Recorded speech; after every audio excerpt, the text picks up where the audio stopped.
Hello and welcome to the Madhouse podcast. It's a Saturday night. It's actually a Sunday morning now, and I've been chugging away doing various bits of work. And I thought, well, I haven't done a podcast for a while. They're supposed to be daily. I'm completely failing at that, so I'll give it a shot.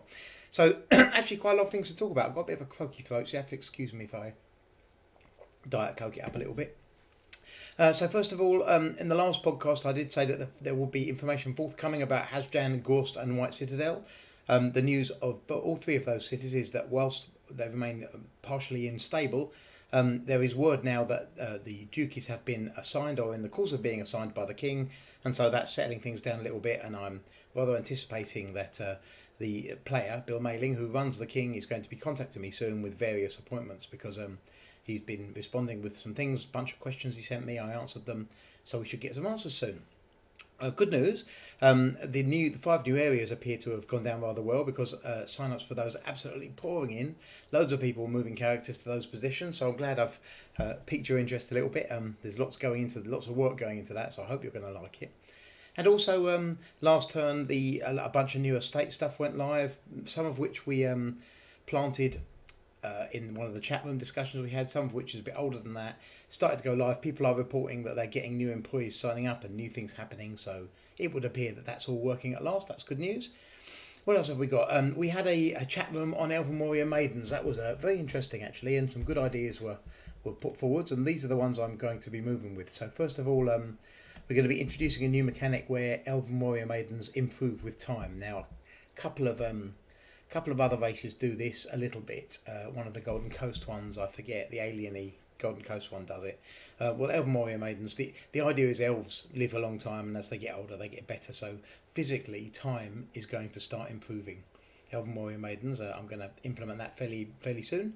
It won't be a massive improvement, but you'll see them get a status as they get older, and as that status rises, so they will get some additional abilities just by being around a long time.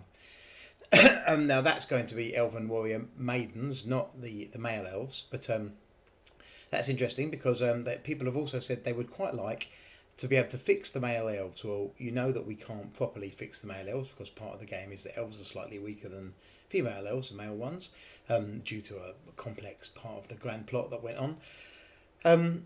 But they've suggested that Elven Warrior Maidens might be so devastatingly good at the romantic side of relationships that they could temporarily fix male elves. So basically they have a great evening and then the next day, pow.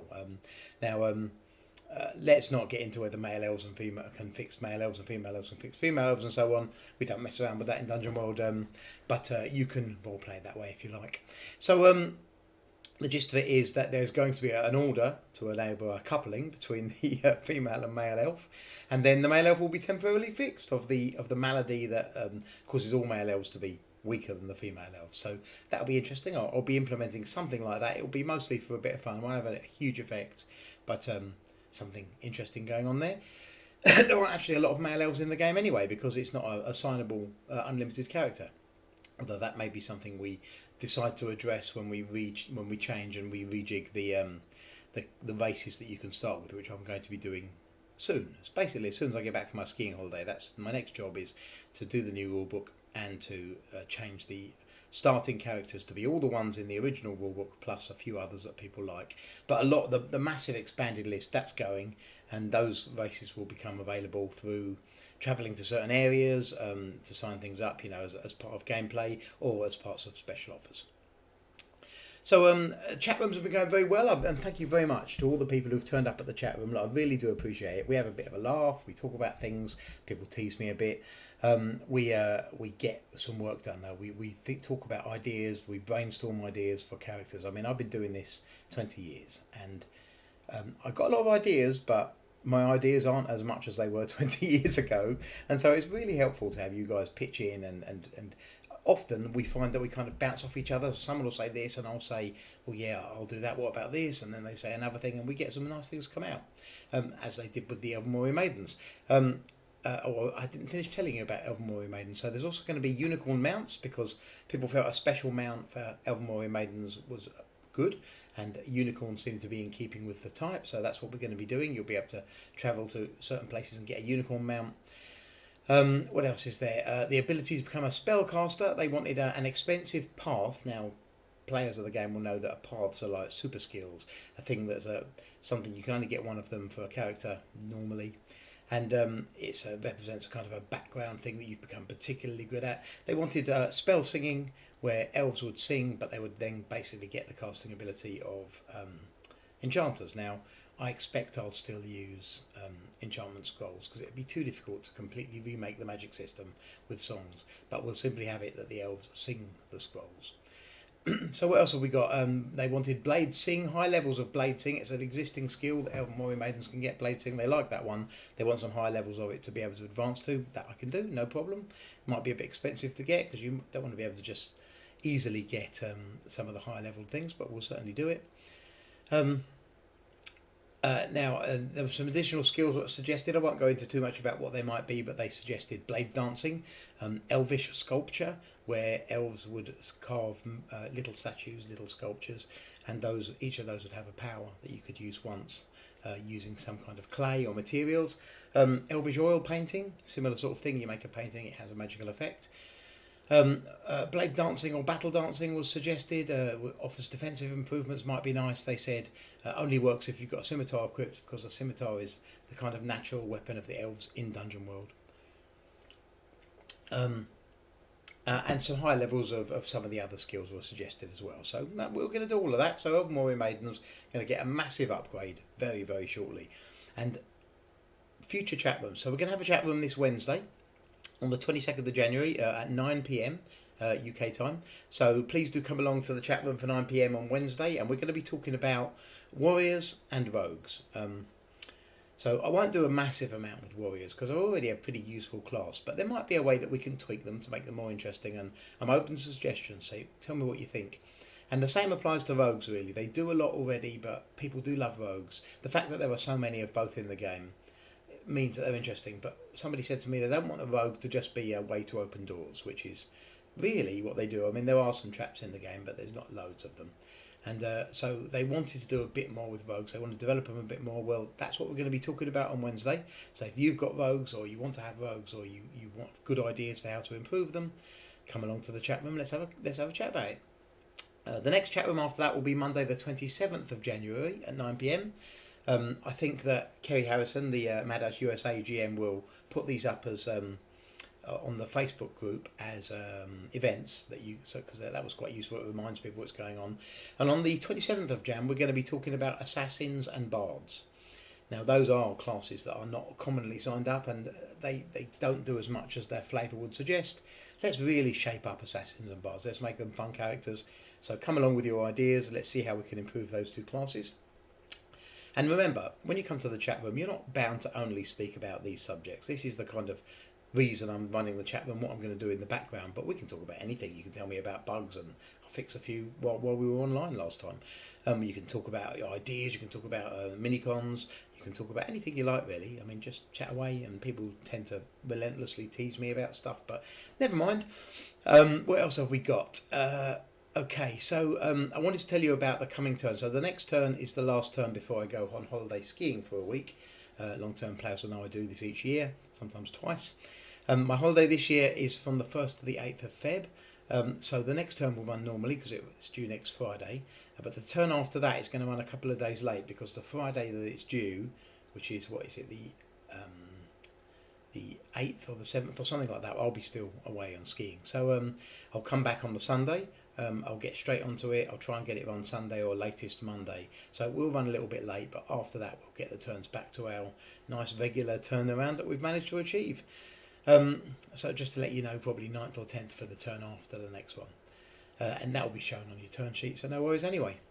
So a quick reminder about minicons. I've told you before, but I don't want to stop telling you because I'm really keen to get a great turnout this year. We've got some big plans. If we can get enough people along, we could do some cool things.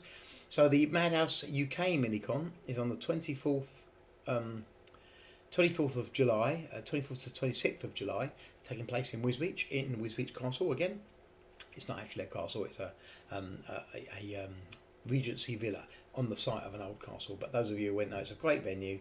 I paid quite a bit to get it, but it's well worth it because it's a really good place to kind of hold a little games convention. And then the planned USA minicon is from the 9th to the 11th of October.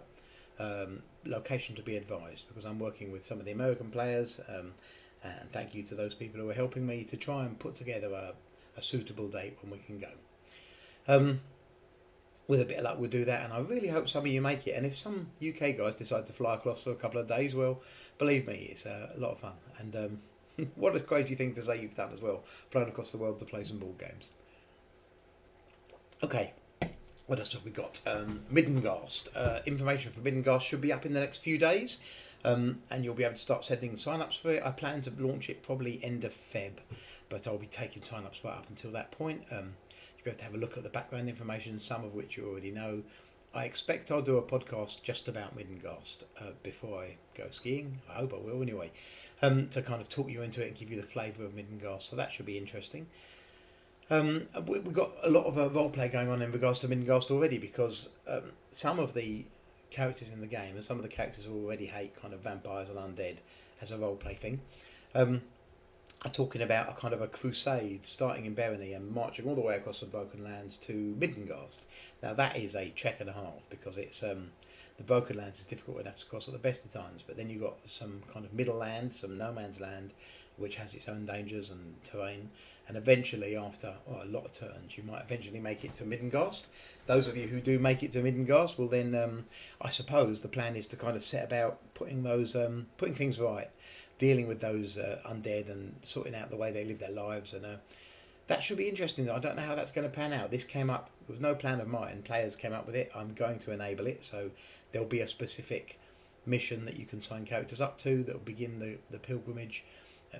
Not pilgrimage, is it? The crusade. If it was a pilgrimage, that might be better. I suppose they might call it a pilgrimage, see if they can spread the gods of light to these heathen undead, and I'm not quite sure how that would work out. Anyway, I think it's great. I think it's really interesting. A lot of good things going on.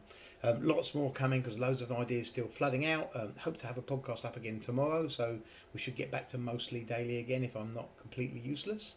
And the last thing is, please go and have a look at my other podcast. I'm doing a podcast I was originally going to talk about comics and games and things on this channel, but it never really seems to fit. I mostly seem to be talking about stuff that's going on in Dungeonworld. So I've started a new channel called Manticore, which is the name of my old comic shop when I used to have it. Really long-term players might remember that. And I'll be talking about comics and games and movies and TV on there, and just generally nattering away, but nothing to do with Dungeonworld. But I would absolutely love you guys to come over, subscribe to it, if only to show support and never watch it again, or even better, to take part and support. Anyway, that's it for now. So I guess I will talk to you later. See ya.